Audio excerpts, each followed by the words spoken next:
మనం సాధించిన విజయం చాలా గొప్ప విజయం. అది ఇదే మనం దెబ్బతిన్న మన పరాజయం కానీ, మనం తిన్న దెబ్బలు కానీ ఇంకెవరన్నా తగిలిండుంటే కనీసం ఒక పక్షం రోజులు కూడా నడిపేవారా అని అనిపిస్తుంది.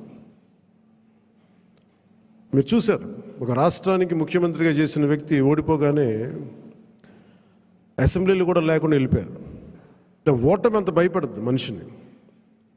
అలాంటిది మనకి ఇంత జనబలం ఉండి ఒక్క సీటు కూడా గెలుచుకోలేని పరిస్థితుల్లో ఏదో ఒకటి వస్తే ఆ వ్యక్తిని వాళ్ళు తీసుకెళ్ళిపోయి అలాంటి పార్టీకి 100% మనం స్ట్రైకింగ్ రేట్తో కొట్టడం చాలా చాలా అద్భుతమైన విషయం. 21 ఒకలా చూస్తే పెద్ద నెంబర్ కాకపోవచ్చు 175లో, కానీ 175 రోజున 164 గెలవడానికి మనం తీసుకున్న ఈ 21 ఒక వెన్నెముకగా అయిపోయింది ఈ కూటమి విజయానికి. ఇది మామూలు విజయం కాదు. ఇది బయట మనం సభల్లో ఎక్కువ మనం ఊదరగొట్టుకోలేం, కానీ ఒకసారి మనం సాధించిన విజయం కూడా చెప్పడం చాలా అవసరం. ఇది నా వ్యక్తిగతంగా నేను చాలా సందర్భాలు కొన్ని సినిమాల్లో ఏదైనా చేసినా కానీ, నేను పెద్ద మాట్లాడినా కానీ, ఇది ప్రజలకు సంబంధించిన విజయం కాబట్టి ఒక మార్పు కోరుకుంటే కోట్లాది మంది ప్రజల రోడ్ల మీదకి వస్తారు. మనం చూసాం ఎంత నలిగిపోయామో మనందరం. ఇందాక పెద్దలు మనోహర్ గారు చెప్తున్నట్టుగా రోడ్డు మీదకి రావాలంటే భయపడిన సంవత్సరాలు అవన్నీ. ఒక పోస్ట్ పెట్టాలంటే భయం అందరికీ. ఏదైనా మాట్లాడి ఒక అభిప్రాయం చెప్పాలంటే భయం. పచ్చి బూతులు తిట్టేయడం, ఇంట్లో చిన్నపిల్లల్ని పెద్దని చూడకుండా భయపెట్టేయడం, క్యారెక్టర్ అసాసినేషన్ కేసులు, సాక్షాత్తు ఒక పార్లమెంట్ సభ్యుడిని బంధించి మరీ తీసుకొచ్చి ఉన్నతాధికారుల చేత ఈ గుంటూరు ఈ సిఐడిదే ఆఫీస్లో ఆయన మీద పాశవికంగా ఆయన కొట్టించిన తీరు,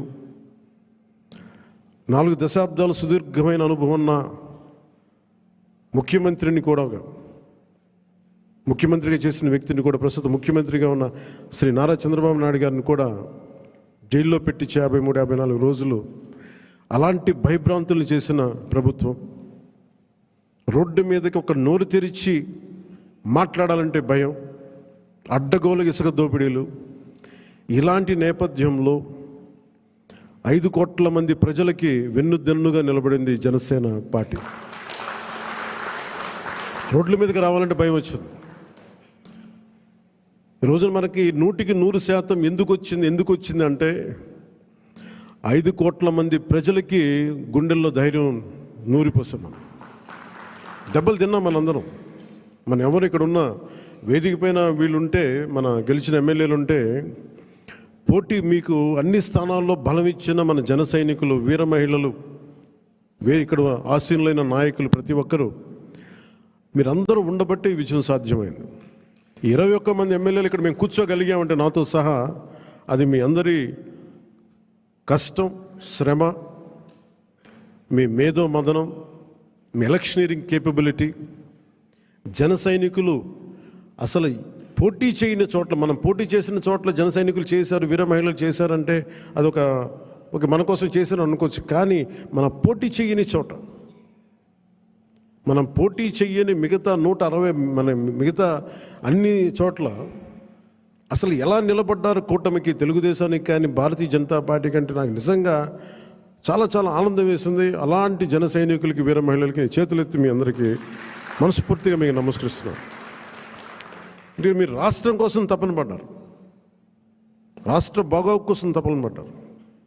సో మీ అందరికీ చాలా చాలా మనస్ఫూర్తిగా నేను ఈ సందర్భంగా నేను మీకు ధన్యవాదాలు తెలుపుకుంటా ఉన్నాను.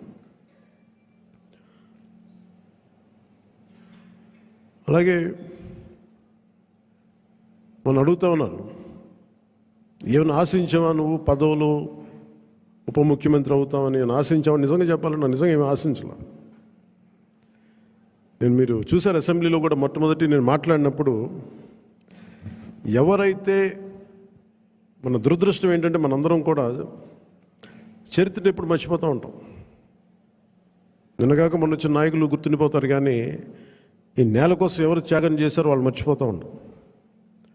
మన అమరజీవి పొట్టి శ్రీరాములు గారి పేరు ఎందుకు చెప్పానంటే, పేరును ఒక డొక్కా సీతమ్మ గారి పేరు ఎందుకు చెప్పానంటే, వారి చేసిన సేవలు మర్చిపోతే మనం కృతజ్ఞహీనులు అయిపోతాం.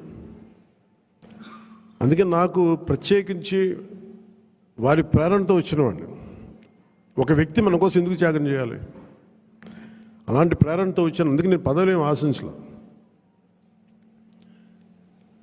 అలాంటి పదవులు ఆశించిన వాడిని నాకు వచ్చి నేనేమి ఎవరిని పదవి అడగలేదు, ఏమి చేయలేదు. మీరు చూస్తే నేను ఎక్కడ కూడా ఎలక్షన్ టైంలో నేను ఉప ముఖ్యమంత్రి అవుతానని కానీ అసలు ఏమీ నేను మాట్లాడలేదు, దాని గురించి చెప్పలే. పదవులు ఉన్నా లేకపోయినా పని చేద్దాం, ప్రజల కోసం పనిచేద్దాం, నిలబడదాం, ఈ తప్ప వేరే ఆలోచన లేదు. అలాంటి మనకి ఈరోజున మన ప్రభుత్వంలో భాగస్వామ్యం అవటం మనందరికీ కూడా చాలా పెద్ద బాధ్యత. మనం ఈ 21 మందిని కూడా మన ఎమ్మెల్యేలు కానీ మిమ్మల్ని కానీ కలవడానికి ఎందుకు ఇంత టైం పట్టింది అని అంటే, నేను ఎప్పుడు అధికారం నేను చూడలేదు, ఎమ్మెల్యేగా అడుగు పెట్టలే, అధికారం ఎప్పుడు చూడలే.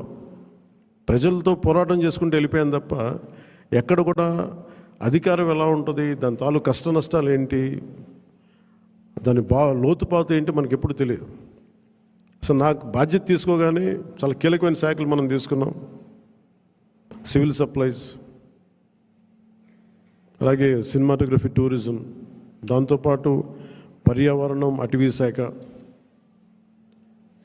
అలాగే పొల్యూషన్ శాఖ, పంచాయతీరాజ్, రూరల్ వాటర్ సప్లై, ఇన్ని కీలకమైన శాఖలు తీసుకున్నప్పుడు నాకు ఒకటే అనిపించింది, చాలా అవగాహన ఉండాలి. ప్రత్యేకించి శాఖలు కూడా నేను అందరూ అనుకోవచ్చు ఎందుకు పెట్టుకున్నాను నేను ఈ శాఖలన్నీ అంటే, ఇది నా మీద చాలా బాధ్యత ఉంది. పదే మాట్లాడాను నేను. కొంత దాన్ని సంపూర్ణంగా ఒక విధి విధానాలు ఏర్పరిచిన తర్వాత సరైన సమయంలో బాధ్యతల నుంచి కూడా తప్పుకుంటాను, ఇంకెవరికైనా కూడా అప్పగించేస్తాను. కాకపోతే అది చేసే ముందు ఖచ్చితంగా విధి విధానాల మీద చాలా బలమైన ఒక విధి విధానాలు బలంగా ఏర్పరిచి ఆ బాధ్యతలు అప్పుడు అప్పచెప్తాను. అలాగే మనందరి మీద కూడా 5 సంవత్సరాల కాలం గిరుని తిరిగిపోతుంది, ఎక్కువ సమయం పట్టదు. అలాగే మన ఎమ్మెల్యేలందరికీ కూడా, పోటీ చేయని చోట్ల కూడా మన నాయకులందరికీ కూడా ఇది భవిష్యత్తు ఉన్న పార్టీ. అది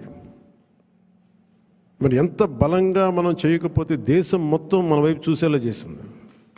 దేశం మొత్తం ఈ రోజున ఎవరన్నా సరే దేశం మొత్తం మీద ఢిల్లీలో ఎక్కడికి వెళ్ళినా నన్ను పదే పిలిచి గౌరవిస్తున్నారంటే అది మీ అందరూ చేసిన కష్ట ఫలితం. అది నేను ఒక్కడిని చేశానని కానీ, నేను ముందు నడిపించానేమో కానీ, నాతో పాటు నడవడానికి మీరందరూ ఉండి 21 మంది మనకి సభ్యుల్ని, 2 పార్లమెంట్ సభ్యుల్ని గెలిపించుకొని తీసుకెళ్ళటం ఆషామాషే విషయం కాదు.